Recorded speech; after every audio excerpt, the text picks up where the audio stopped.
That's right, more trailers from Comic-Con to talk about in true fashion in all things that are tradition. We got some cool trailers and then some really cool people who bootlegged the trailer and showed it online, and now we just all get to watch it. Then I guess Warner Brothers was pissed about it, so they were like, well, screw it. If people can see it, they might as well see it in high def. Which is funny. They're talking about like it's some weird new phenomenon. People have been bootlegging Comic-Con trailers for as long as Comic-Con has been showing Comic-Con trailers. But in a world where we all now get to sit and enjoy it, this Suicide Squad trailer is awesome. It's a cool premise, first of all, and the premise is exactly what you knew the Suicide Squad was. Amanda Waller's like, hey, I got a team together, and this team, they're pretty shitty people. But I can control them because I'm an asshole, because Amanda Waller's an asshole. And ultimately, this trailer just shows imagery, and some of the imagery and the characters they're worth talking about. First of all, Killer Croc looks really good in this movie. I didn't know if he would. The picture I saw, you just look kind of stumpy and shit. That's why pictures are worth 1,000 words, but video is worth 1,000 pictures. And Enchantress looks messed up. I love the fact that Enchantress is even in it, because when you start thinking about it, you're like, she is straight up magic. And I love that these comic book movies, they've had science, they've had crazy, they've had tech, they've had a world where it's science and magic, but it's a world where it's one and the same. But no, she's magic. Will Smith as Deadshot looks good. It's really funny that Will Smith as Deadshot had the titular line. It's like, we're the Suicide Squad. I was like, that's really funny, because in Arrow, Deadshot's the one that called them the Suicide Squad there too. It's like Deadshot gets to name it all the time. The one I'm going to talk about the most here is Harley Quinn. Margot Robbie as Harley Quinn. Right when I heard she was Harley Quinn, I was like, that's perfect. Then I see her in the trailer and I'm like, she looks fucking awesome. Because she just does. She is super sexy. This is the hottest Margot Robbie has ever been. And I have seen Margot Robbie in a few things, but apparently I just like a little bit of crazy. Who licks the bars in her cell, which is important because she's getting iron in her diet, which means she's smart because she knows that. Jokes aside, I do want to see that. I do want to see a Harley Quinn who's not just crazy like, hey, Bat Brain, Mr. J. I want to see a Harley how I think they're doing it in here, where she was Dr. Harleen Quinzel, and then she got messed up, and she's still intelligent, but she's just a broken person. She's crazy, she's out there, but she's not a cartoon. I think Margot Robbie has a great shot at showing some solid humanity in Harley Quinn. You see this one scene, it's like if you blink, you miss it, but Batman's on top of that car. It's like straight up Batman. This is like Batman impersonator guy earlier on in the trailer, then you see Batman at the car, and you start frame by framing it, you're like, no, that's Batman. Which is pretty neat that he's cameoing in this movie. And I heard this takes place before Batman v Superman, which means my theory about Batman v Superman, how Bruce Wayne hasn't been Batman for years, is probably not true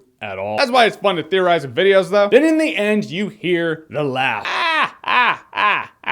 But also you look at The Dark Knight when the Joker came to the mob in their little kitchen. He laughed a lot the same way.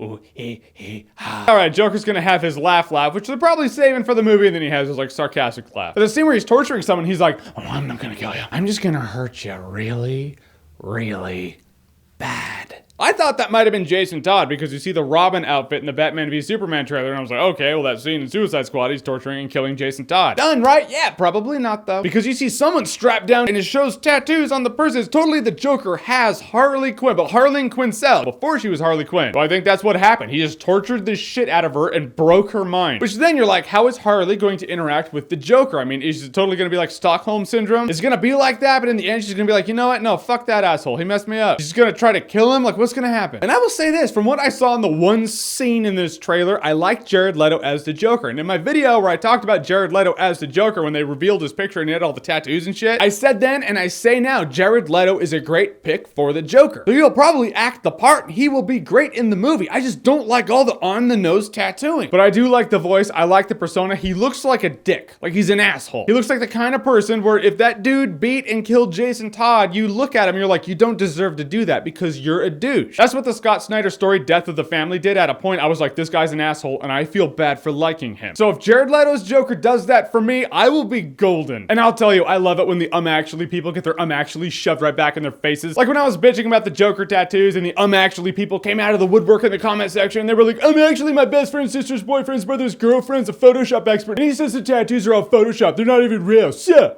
what do you think of that?